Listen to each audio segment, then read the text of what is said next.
Welcome to my class. আজকের ক্লাসে আমরা একাদশ ও দ্বাদশ শ্রেণী অর্থনীতি প্রথম পত্রের নবম অধ্যায় সামগ্রিক আয় ও ব্যয় এই বিষয় নিয়ে আলোচনা করব।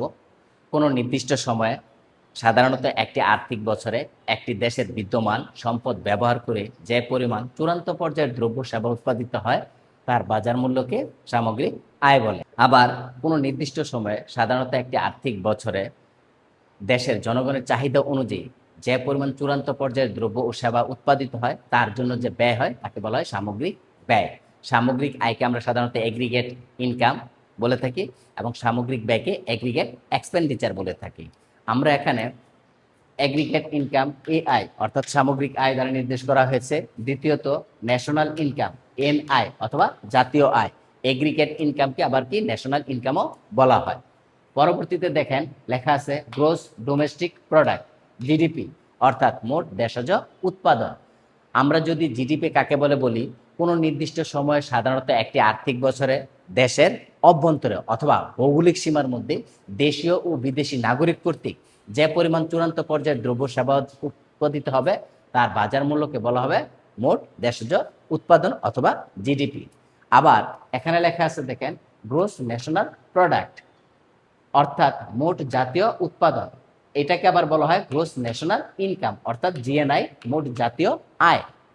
কোনো নির্দিষ্ট সময়ে একটি দেশের নাগরিক কর্তৃক দেশের ভিতরে অথবা বাহিরে যে পরিমাণ চূড়ান্ত পর্যায়ে দ্রব্য সেবা উৎপাদিত হবে তার বাজার মূল্যের সমষ্টিকে বলা হবে মোট জাতীয় আয় অর্থাৎ জিএনপি অথবা জিএনআই। আমরা যদি জিডিপি এবং জিএনপির মধ্যে তুলনা করি তাহলে মৌলিক পার্থক্য হচ্ছে একটা দেশের নাগরিক। একটা দেশের নাগরিককে নিয়ে যখন চিন্তা করা হবে, সে দেশের অভ্যন্তরে হোক অথবা দেশের বাইরে হোক, তার উৎপাদিত সম্পদের হিসাব যখন নেওয়া হবে সেটা হবে জিএনপি অর্থাৎ মোট জাতীয় আয়। আবার যদি এমন হয় একটা নাগরিক ভৌগোলিক সীমার ভিতরে শুধু চিন্তা করা হচ্ছে, সে দেশীয় নাগরিক হোক অথবা বিদেশি নাগরিক হোক, তাহলে তার দ্রব্যের উৎপাদনের যে হিসাবটা হবে আর্থিক মূল্যে, তার হিসাবটা নেওয়া হবে জিডিপিতে। তাহলে আমরা মৌলিক পার্থক্যটা হলো জিডিপি এবং জিএনপির মধ্যে নাগরিককে নিয়ে চিন্তা করতে হবে। আবার জিডিপি এবং জিএনপি থেকে আমরা সূত্রে আসতে পারি জিডিপি কি সি প্লাস আই প্লাস জি অর্থাৎ কনজামশন, ইনভেস্টমেন্ট, গভর্নমেন্ট এক্সপেন্ডিচার। এই তিনটা বিষয় যখন থাকবে তাকে বলা হবে বদ্ধ অর্থনীতি অর্থাৎ শুধুমাত্র ভৌগোলিক সীমার ভিতরে চিন্তা করা হবে। আবার যখন GDP plus X minus M, এই এক্স মাইনাস এম দ্বারা বোঝানো হচ্ছে এক্স হচ্ছে রপ্তানি আয়, এম হচ্ছে আমদানি ব্যয়। এই দুটার পার্থক্যকে বলা হয় নিট রপ্তানি। তাহলে জিডিপির সাথে যদি যুক্ত হয় নিট রপ্তানি তখন সেটা জিএনপি হবে। অর্থাৎ এখানে বদ্ধ অর্থনীতির সাথে নিট রপ্তানি অর্থাৎ আমদানি ব্যয় এবং রপ্তানি আয় অন্তর্ভুক্ত হয়েছে। তাহলে এই দুইটা সূত্র থেকে আমরা আবার পরবর্তীতে কয়েকটা সূত্রে যেতে পারি। যেমন এখানে লেখা আছে এনএনপি অর্থাৎ net national product. Net national product এর বাংলা হচ্ছে নিট জাতীয় আয় অর্থাৎ নিট জাতীয় আয় হচ্ছে মোট জাতীয় আয় থেকে অথবা মোট জাতীয় উৎপাদন থেকে আমরা যদি ডিসি এবং সিসিএ বাদ দিয়ে দিই। সিসিএ কি ক্যাপিটাল কনজামশন অ্যালাউন্স অর্থাৎ মূলধন সামগ্রীর ব্যবহারজনিত ব্যয়। ডিসিও সেম জিনিসই ডিপ্রিসিয়েশন কস্ট অর্থাৎ অবচয় ব্যয়। অবচয় ব্যয় বলতে আমরা কি বুঝি? এই যে মূলধন সামগ্রীর ক্ষয়ক্ষতিজনিত ব্যয়, এই ক্ষয়ক্ষতিজনিত ব্যয়কে বলা হবে অবচয় ব্যয় বা ক্যাপিটাল কনজামশন অ্যালাউন্স। এখন আমরা যদি দেখি এনএনপি এবং এনডিপির ক্ষেত্রে নিট ন্যাশনাল প্রোডাক্ট অর্থাৎ জিএনপি থেকে যদি আমরা ডিপ্রিসিয়েশন কস্ট অথবা সিসিএ বাদ দিয়ে দিই তাহলে যা অবশিষ্ট থাকবে সেটা হচ্ছে এনএনপি। আবার যদি এনডিপির ক্ষেত্রে চিন্তা করি তাহলে এখানে দেখেন ডি অর্থাৎ ডোমেস্টিক। তাহলে জিডিপি থেকে আমরা যদি সিসি অথবা ডিসি বাদ দিয়ে দিই তাহলে সেটা হবে কি এনডিপি। তাহলে আমাদের খেয়াল রাখতে হবে সর্বপ্রথমে যে জিডিপি এবং জিএনপি বলতে কি বুঝি এবং এটার মধ্যে মৌলিক পার্থক্য। এই দুটা থেকে আমরা এনএনপি অথবা এনডিপি নির্ণয় করতে পারি। আমরা সামগ্রিক আয় বিভিন্নভাবে পরিমাপ করতে পারি। আমরা এখানে লিখেছি সামগ্রিক আয় অথবা জাতীয় আয় পরিমাপ পদ্ধতি। এই পদ্ধতি সামগ্রিক আয় পরিমাপের পদ্ধতি হচ্ছে তিনটি।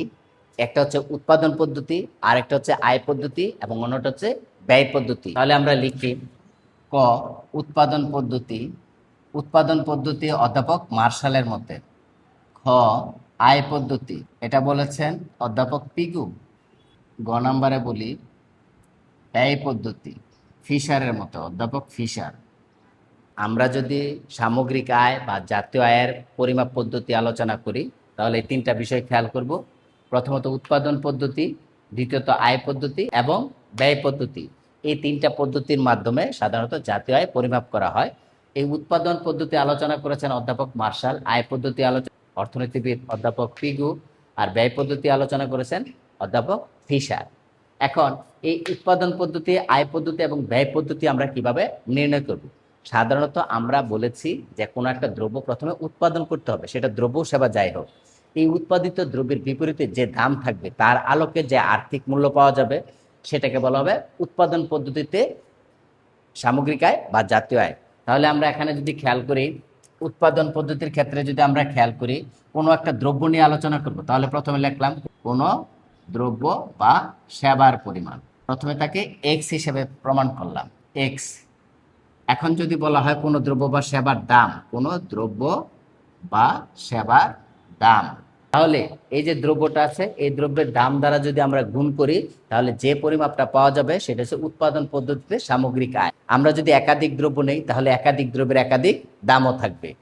যদি আমরা মনে করি উৎপাদিত দ্রব্যের পরিমাণ প্রথমে x1, x2, x3 dot dot xn, এখন দামও একাধিক হবে, তাহলে p1, p2, p3 dot dot pn।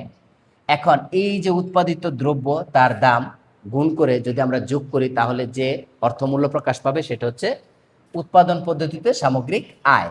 তাহলে আমরা লিখতে পারি অতএব সামগ্রিক আয় এ আই ইজ ইকুয়াল টু, অথবা এটাকে ওয়াই দিয়ে প্রকাশ করা যায়, তাহলে এখানে কি লেখা যাবে? প্রথমে x1 p1 plus x2 p2 plus x3 p3 plus dot dot plus xn pn। এই পদ্ধতিতে যদি আমরা কোনো আয় বের করি তাহলে সেটা হবে কি? উৎপাদন পদ্ধতিতে সামগ্রিক আয়। তাহলে এটাকে আমরা লিখতে পারি, যদি যেহেতু আমরা সামষ্টিক বলেছি তাহলে সামেশন এন, এন সংখ্যক দ্রব্যের ক্ষেত্রে, তাহলে আই ইজ ইকুয়াল টু এখানে 1 সামেশন, যেহেতু দ্রব্যের পরিমাণ কি ছিল এক্স, তাহলে এক্স আই, আর দাম ছিল পি, তাহলে পি আই। এই এখানে আই ইজ ইকুয়াল টু, এখানে আই ইজ ইকুয়াল টু 1 2 3 এরকম যত কিছু দেওয়া থাকবে তাদের দামকে নির্দেশ করা হবে। তাহলে আমরা উৎপাদন পদ্ধতিতে বুঝতে পারলাম যে দ্রব্যের উৎপাদিত পরিমাণকে যদি আমরা দাম দিয়ে গুণ করি তাহলে যতগুলো দ্রব্য উৎপাদন করলাম তাদের সমষ্টি যদি নেওয়া হয় তাহলে আমরা যেই উৎপাদনটা পাবো এই যে সূত্রের মাধ্যমে প্রকাশ করব সেটা হচ্ছে উৎপাদন পদ্ধতিতে সামগ্রিক আয়। তাহলে আমরা এখানে যে কোনো একটা নির্দিষ্ট মান বসিয়ে দিতে পারি। যদি আমরা এভাবে একটু চিন্তা করি, আমরা যদি এই এক্স এর মান 10 নেই, x1 এর মান 10 ইন্টু p1 এর মান নিলাম 50 যোগ, তাহলে এখন যদি x2 এর মান নেই 5 ইন্টু এটার মান নিলাম মনে করেন 50 প্লাস, আবার যদি x3 এর মান নেই 20 ইন্টু পরিমাণ নিলাম 40,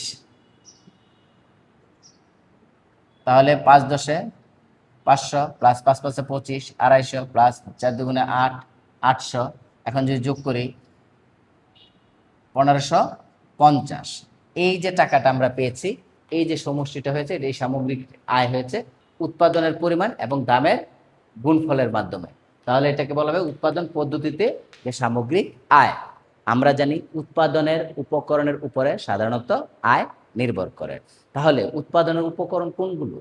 ভূমি, শ্রম, মূলধন এবং সংগঠন। এই চারটা বিষয়কে অর্থনীতিতে উৎপাদনের উপকরণ হিসেবে বিবেচনা করা হয়। আমরা যদি এখানে লিখি আয় পদ্ধতির ক্ষেত্রে উৎপাদনের উপকরণ, এই উপকরণগুলো কি কি? ভূমি, শ্রম, মূলধন এবং চতুর্থ হচ্ছে সংগঠন। এই উৎপাদনের উপকরণের যে চারটি উপাদান রয়েছে, ভূমির জন্য সাধারণত আমাদেরকে কি খাজনা প্রদান করতে হয়, আর যদি শ্রম তাহলে শ্রমের জন্য মজুরি প্রদান করতে হয়, আর মূলধন ব্যবহার করলে এর বিপরীতে সাধারণত সুদ বা ইন্টারেস্ট দিতে হয়, এবং সংগঠন। এই যে তিনটা উপকরণ এখানে দেওয়া আছে, এই তিনটা উপকরণকে কাজে লাগিয়ে ব্যক্তি বা প্রতিষ্ঠান জড়িত থাকে, সে একটা নির্দিষ্ট মুনাফা অর্জন করে, অর্থাৎ এই সংগঠনের বিপরীতে মুনাফা থাকে। তাহলে আমরা লিখতে পারি ভূমির জন্য কি? খাজনা, খাজনাকে সাধারণত আর দ্বারা প্রকাশ করা হয়। শ্রমের জন্য কি? মজুরি, তাহলে ডাব্লিউ, তাহলে সামেশন ডাব্লিউ। মূলধনের জন্য কি? সাধারণত আমাদের যদি নিজেদের কোনো টাকা পয়সা না থাকে সাধারণত আমরা কি করি? ধার করি অথবা ঋণ নেই, সেক্ষেত্রে আমাদের সুদ প্রদান করতে হয়, তাহলে এখানে দেওয়া হবে সুদ। সুদ হচ্ছে সামেশন ইন্টারেস্ট। তারপর সংগঠন, সংগঠনের উদ্দেশ্য হচ্ছে এই তিনটা উপকরণকে কাজে লাগিয়ে মুনাফা অর্জন করা। তাহলে আমাদের এখানে হবে মুনাফা। তাহলে মুনাফাকে সাধারণত পাই দিয়ে প্রকাশ করে, সামেশন পাই। এই যে বিষয়গুলো আছে এগুলো যদি আমি যোগ করে দেই তাহলে এখানে কি হবে, জাতীয় আয়, অর্থাৎ আয় পদ্ধতিতে সামগ্রিক আয় অথবা জাতীয় আয় নির্ণয় করা হয়ে গেল। তাহলে এখানে আমরা ওয়াই ইজ ইকুয়াল টু লিখতে পারি অথবা এ আই ইজ ইকুয়াল টু লিখতে পারি। তাহলে এই যে চারটা উপাদান আছে এই চারটা উপাদানের সমষ্টির মাধ্যমে যে আয় উৎপাদিত হবে সেটা হচ্ছে আয়ের মাধ্যমে বা আয় পদ্ধতিতে সামগ্রিক আয় অথবা জাতীয় আয় নির্ণয়। এখন যদি আমরা তৃতীয় পদ্ধতি অর্থাৎ ব্যয় পদ্ধতি নিয়ে আলোচনা করি, সেই ক্ষেত্রে আমরা দেখতে পাবো ভোগ ব্যয়, বিনিয়োগ ব্যয় এবং সরকারি ব্যয়, এই তিনটি উপাদান যুক্ত থাকে। এই তিনটির মাধ্যমে যদি কখনো জাতীয় আয় বা সামগ্রিক আয় বিবেচনা করা হয় তাহলে সেটা হবে বদ্ধ অর্থনীতিতে সামগ্রিক আয়। যদি এখানে নিট রপ্তানি অর্থাৎ আমদানি ব্যয় এবং রপ্তানি আয় যুক্ত হয় তাহলে সেটা হবে মুক্ত অর্থনীতিতে সামগ্রিক আয় বা জাতীয় আয় নির্ণয়। তাহলে আমরা এখানে লিখি ব্যয় পদ্ধতিতে, তাহলে আমরা লিখি ভোগ ব্যয়, অর্থাৎ ভোগ ব্যয়কে সি দিয়ে প্রকাশ করে, বিনিয়োগ ব্যয়, বিনিয়োগ ব্যয়কে ইনভেস্টমেন্ট আই দিয়ে প্রকাশ করে। আর একটা উপাদান হচ্ছে সরকারি ব্যয়, সরকারি ব্যয়, সরকারি ব্যয়কে সাধারণত জি দিয়ে প্রকাশ করে। এই তিনটা উপকরণ, এই তিনটা উপকরণের মাধ্যমে যদি কখনো সামগ্রিক আয় অথবা জাতীয় আয় নির্ণয় করা হয় তাহলে সেটা হবে ব্যয় পদ্ধতিতে সামগ্রিক আয় বা জাতীয় আয়। তাহলে আমরা লিখতে পারি জাতীয় আয় এ আয় সামগ্রিক আয় অথবা ওয়াই ইজ ইকুয়াল টু প্রকাশ করতে পারি, তাহলে এটা লিখতে পারি সি প্লাস আই প্লাস জি। এই যে তিনটা উপকরণ আছে এটাকে বলা হবে বদ্ধ অর্থনীতি। যদি মুক্ত অর্থনীতি হয় তাহলে তার সাথে যুক্ত হবে, অথবা এটাকে কিভাবে লেখা যায়, এ I is equal to Y is equal to C plus I plus G plus X minus M, অর্থাৎ নিট রপ্তানি। এই নিট রপ্তানি যদি যুক্ত হয় তাহলে সেটা হবে কি, মুক্ত বাজারের অর্থনীতি। তাহলে আমরা এই যে তিনটা পদ্ধতি এখানে বলা হয়েছে এই তিনটা পদ্ধতির মাধ্যমে সামগ্রিক আয় অথবা জাতীয় আয় আমরা নির্ণয় করতে পারি। আমরা যদি এখন বোর্ডে এই দুইটা উদাহরণ খেয়াল করি তাহলে দেখব প্রথম উদাহরণে 2025-26 অর্থ বছরে একটি দেশের মধ্যে অবস্থানরত সব জনগণের ভোগ ব্যয় 500 কোটি টাকা, মোট বিনিয়োগ ব্যয় 250 কোটি টাকা এবং সরকারি ব্যয় 145 কোটি টাকা। প্রশ্ন করা হয়েছে সামগ্রিক আয় কত। অর্থাৎ এই ক্ষেত্রে সামগ্রিক আয় নির্ণয় করার জন্য আমরা কোন পদ্ধতি অবলম্বন করব। আমরা পূর্বেই পড়েছি তিনটা পদ্ধতি, একটা হচ্ছে উৎপাদন পদ্ধতি, আরেকটা হচ্ছে আয় পদ্ধতি এবং ব্যয় পদ্ধতি। এখন যদি আমরা খেয়াল করি এর মধ্যে কোন পদ্ধতিকে নির্দেশ করা হয়, তাহলে যেহেতু এখানে ভোগ ব্যয়, বিনিয়োগ ব্যয় এবং সরকারি ব্যয় নিযুক্ত করা আছে তাহলে এখানে এটা হবে ভোগ ব্যয়। তাহলে ভোগ ব্যয়ের মাধ্যমে অর্থাৎ জিডিপির মাধ্যমে এখানে সামগ্রিক আয়টা নির্ণয় করতে হবে। তাহলে আমরা এখানে লিখতে পারি উদ্দীপক হতে প্রাপ্ত, উদ্দীপক হতে প্রাপ্ত ভোগ ব্যয় দেওয়া আছে তাহলে লিখবো ভোগ ব্যয়, ভোগ ব্যয়কে সি দিয়ে প্রকাশ করি, সি ইজ ইকুয়াল টু দেওয়া আছে 500 কোটি টাকা, তাহলে 500 কোটি টাকা। তারপর বিনিয়োগ ব্যয় দেওয়া আছে তাহলে আমরা লিখবো বিনিয়োগ ব্যয়কে আই দিয়ে প্রকাশ করা হয়, এখানে দেওয়া আছে বিনিয়োগ ব্যয় 250 কোটি টাকা। তারপরে দেওয়া আছে সরকারি ব্যয় 145 কোটি টাকা, সরকারি ব্যয় জি দিয়ে প্রকাশ করি 145 কোটি টাকা। যেহেতু এখানে সামগ্রিক আয় কত এটা নির্ণয় করতে বলা হয়েছে আর আমরা উদ্দীপক থেকে পেয়েছি সিআইজি, এই তিনটার মান পেয়েছি, তাহলে আমরা নির্দ্বিধায় বলতে পারি এখানে ভোগ ব্যয় পদ্ধতির মাধ্যমে সামগ্রিক আয় নির্ণয় করার কথা বলা হয়েছে। তাহলে আমরা বদ্ধ অর্থনীতিতে জিডিপির মাধ্যমে কিভাবে নির্ণয় করা যায়, তাহলে বদ্ধ অর্থনীতিতে GDP, GDP is equal to C plus I plus G. তাহলে মানগুলো যদি আমরা বসাই দিই 500 প্লাস 250 প্লাস 45, এটা যদি আমরা এখন যোগ করি 895 এত কোটি টাকা। অতএব জিডিপি ইজ ইকুয়াল টু, এটা আমরা জানি লিখে দিতে পারি, আমরা জানি। তাহলে সামগ্রিক আয় যদি আমরা নির্ণয় করতে চাই তাহলে জিডিপির মাধ্যমে আমরা এটা নির্ণয় করতে পারি, অর্থাৎ ব্যয় পদ্ধতির মাধ্যমে আমরা এখানে সামগ্রিক আয় নির্ণয় করেছি। এখন যদি আমরা দ্বিতীয় উদাহরণটা খেয়াল করি তাহলে এখানে দেখতে পাই 2025-26 অর্থ বছরে একটি দেশের উৎপাদিত দ্রব্য ও সেবার পরিমাণ যথাক্রমে দেওয়া আছে। তাহলে প্রথমে পরিমাণ দেওয়া আছে 10, পরে 20, পরে 30 একক এবং উক্ত দ্রব্য ও সেবার দাম যথাক্রমে 50, 60 এবং 70 টাকা দেওয়া আছে। এবং সামগ্রিক আয় কত, তাহলে এটা যদি দেওয়া থাকে তাহলে প্রথমে দেওয়া আছে দ্রব্যের পরিমাণ, পরবর্তীতে দ্রব্যের দাম। এটা আমরা সাধারণত কি উৎপাদন পদ্ধতিতে শিখেছি। তাহলে আমরা এখানে যদি ব্যবহার করি তাহলে উদ্দীপক হতে লিখতে পারি যে উৎপাদিত দ্রব্যের পরিমাণ ধরি এক্স দ্রব্য এবং উক্ত দ্রব্যের দাম পি, তাহলে আমরা এটা লিখে নেই। উদ্দীপক হতে প্রাপ্ত দ্রব্যের পরিমাণ যথাক্রমে ধরি x1 ইজ ইকুয়াল টু 10 একক, অতএব x2 ইজ ইকুয়াল টু 20 একক, x3 ইজ ইকুয়াল টু 30 একক। আবার যদি দাম ধরি দাম P1 ইজ ইকুয়াল টু, প্রথমে দাম দেওয়া আছে 50 টাকা, তাহলে 50 টাকা। দ্বিতীয় হচ্ছে P2 ইজ ইকুয়াল টু দেওয়া আছে 60 টাকা, P3 ইজ ইকুয়াল টু দেওয়া আছে 70 টাকা। এখন যদি আমরা লিখি আমরা জানি, তাহলে আমরা জানি কোন পদ্ধতিতে যাব এখন, যেহেতু এখানে লেখা আছে দ্রব্যের পরিমাণ এবং দাম, তাহলে দ্রব্যের পরিমাণ এবং দাম দিয়ে গুণ করে যেটা পাবো সেটা হচ্ছে উৎপাদন পদ্ধতি। উৎপাদন পদ্ধতিতে AI ইজ ইকুয়াল টু অথবা Y ইজ ইকুয়াল টু প্রথম যে দ্রব্যটা থাকবে, তাহলে দ্রব্যটা ছিল x1 ইন্টু P1, তাহলে সামেশন যোগ করব plus x2 summation x2 plus into P2 plus summation x3 P3। তাহলে এখানে আমরা চলে আসি দ্রব্যের এইটা গুণ করি, তাহলে এটার গুণ আসলে কত আসে x1 P1, তাহলে 10 ইন্টু 50 প্লাস এটা যদি আমরা গুণ করি x2 P2, তাহলে 20 ইন্টু 60।